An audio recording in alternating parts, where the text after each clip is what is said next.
ইউরোপের অনেক নাগরিক ভুলভাবে ধারণা করেন যে তাদের দেশগুলোতে বসবাসরত অধিকাংশ অভিবাসী অবৈধ।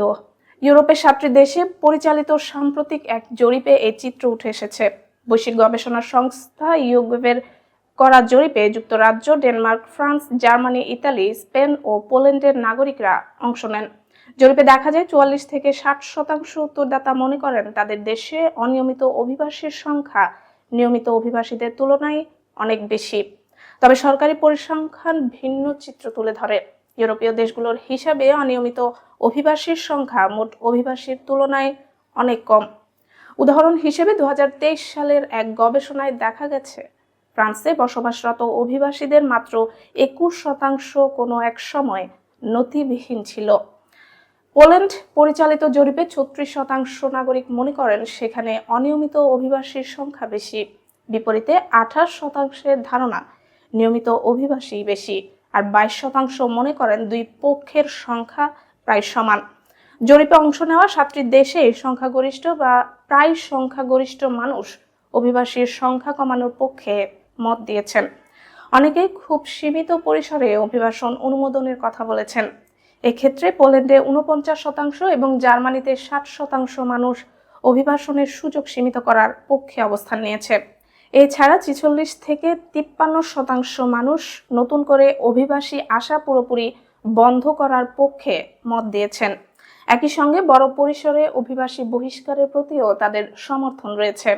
64 থেকে 82% উত্তরদাতা নতুন করে অভিবাসীর সংখ্যা বাড়ানোর বিরোধিতা করেছেন।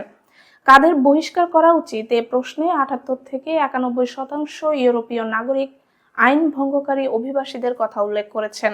অনিয়মিত অভিবাসীদের বহিষ্কারের পক্ষে মত দিয়েছেন 73 থেকে 85% মানুষ।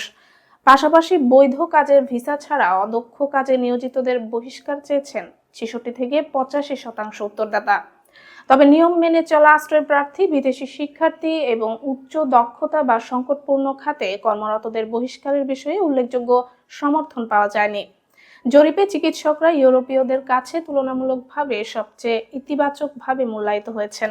জরিপে অংশ নেওয়া খুব অল্প সংখ্যক মানুষ অভিবাসন কমানোর পরিবর্তে করদাতাদের সংখ্যা বাড়ানো, অর্থনীতি সম্প্রসারণ বা আন্তর্জাতিক মানবিক দায়িত্ব পালনের যুক্তিকে গ্রহণযোগ্য বলে মনে করেছেন। অভিবাসন দেশের জন্য ভালো না মন্দ এই প্রশ্নে 56 থেকে 75% উত্তরদাতা অনিয়মিত অভিবাসনের নেতিবাচক দিক তুলে ধরেছেন। নিয়মিত অভিবাসন নিয়ে মতামত ছিল মিশ্র। এক্ষেত্রে স্পেনের নাগরিকরা তুলনামূলকভাবে ইতিবাচক ছিলেন। সেখানে 42% মানুষ নিয়মিত অভিবাসনের পক্ষে মত দিয়েছেন। বিপরীতে ফ্রান্স ও জার্মানিতে সবচেয়ে বেশি নেতিবাচক মনোভাব দেখা গেছে। যথাক্রমে 38 ও 39% নাগরিক জানিয়েছেন নিয়মিত অভিবাসন নিয়ে তাদের অভিজ্ঞতা খারাপ ছিল।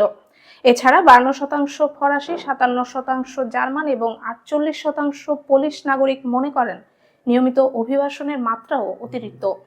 ফ্রান্স, ইতালি ও জার্মানিতে অর্ধেকের বেশি মানুষ এবং পোল্যান্ডে 47% মানুষ মনে করেন নিয়মিত অভিবাসীরাও সমাজে যথাযথভাবে অন্তর্ভুক্ত হতে পারছেন না। জরিপ সংস্থার মতে নিয়মিত অভিবাসনের সংখ্যা অনিয়মিতদের তুলনায় অনেক বেশি হলেও শুধু এই তথ্য জানালেই অভিবাসন নিয়ে ইউরোপ জুড়ে চলমান অসন্তোষ দূর হবে না।